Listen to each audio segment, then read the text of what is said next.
then we're about to start shooting this episode, and it's about loose leash walking, and Merlin just peed all over his leash.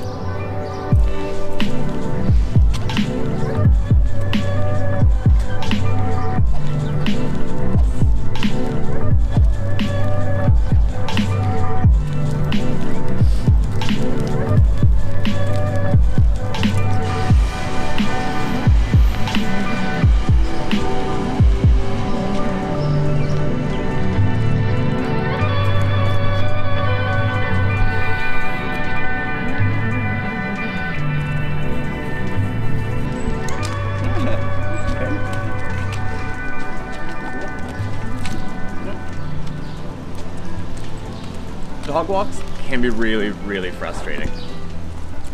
Which is unfortunate because they should be really, really lovely, like a time well spent with you and your dog, right? But some dogs will pull a lot, some dogs will bark at a lot of things, and that can all sort of hurt the positive experience, I guess. Good boy. There's a lot of conventional thinking on how to correct some of those issues, but I kind of have trouble with it a bit because I find it to be a little control-centric, and it's just not my style. So I'd like to introduce you to an alternative. It's called loose leash walking.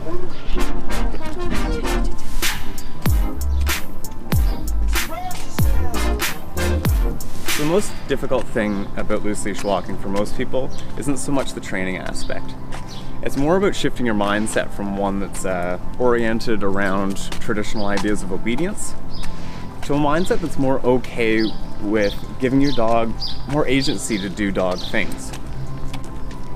Now, I know some of you might be a little bit afraid about issues surrounding dominance. We're going to address that later, but for now, trust me, you don't need to worry about it.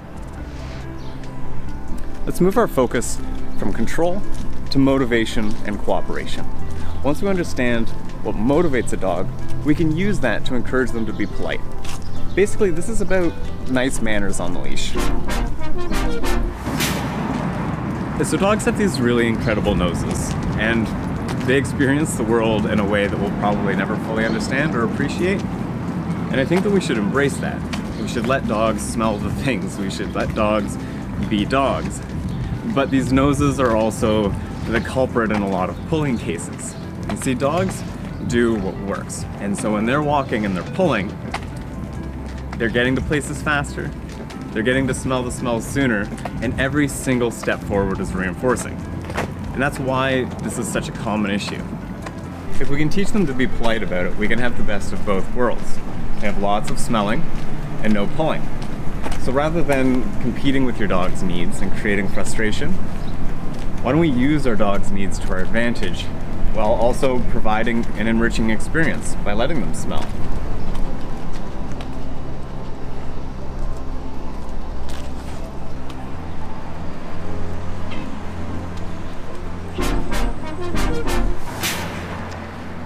Loose leash walking isn't technically that hard to train, but it can be challenging because it takes a lot of discipline and consistency.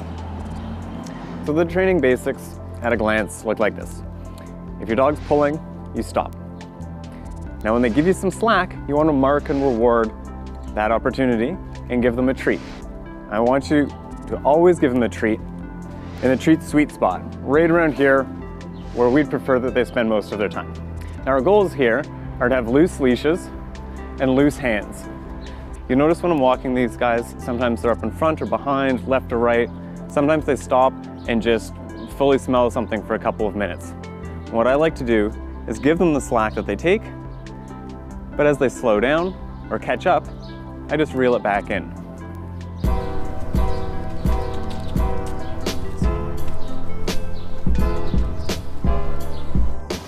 Hey, do you mind holding them for me? Yeah, man.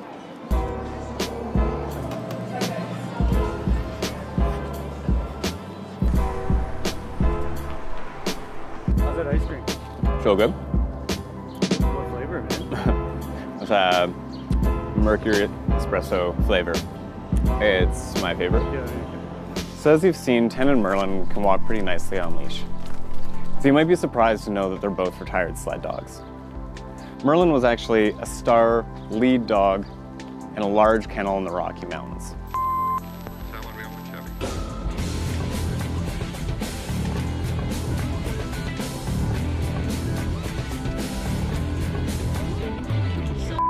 pulling is kind of in his bones. When I first had these two, I definitely had some frustrating times. They were very capable of dragging me around quite a bit. But I always reminded myself not to take it out on them, because that wouldn't have taught them anything. They would have just learned that sometimes I get frustrated and kind of scary. I had to remind myself to be more proactive and more prepared for my walks, to start every walk with a little training session. But eventually it came around, and it was two lovely dogs that walk really nicely on leash. And we enjoy our walks now. They're very cooperative and harmonious. I'm glad that I did it.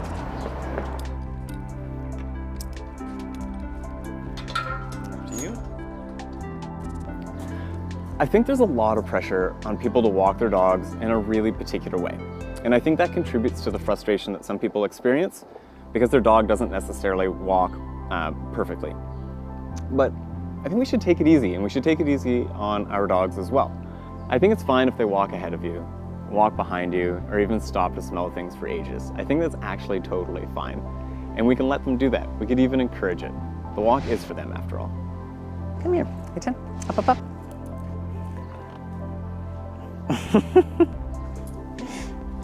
Guys, if you like that video, please comment, let me know what you think.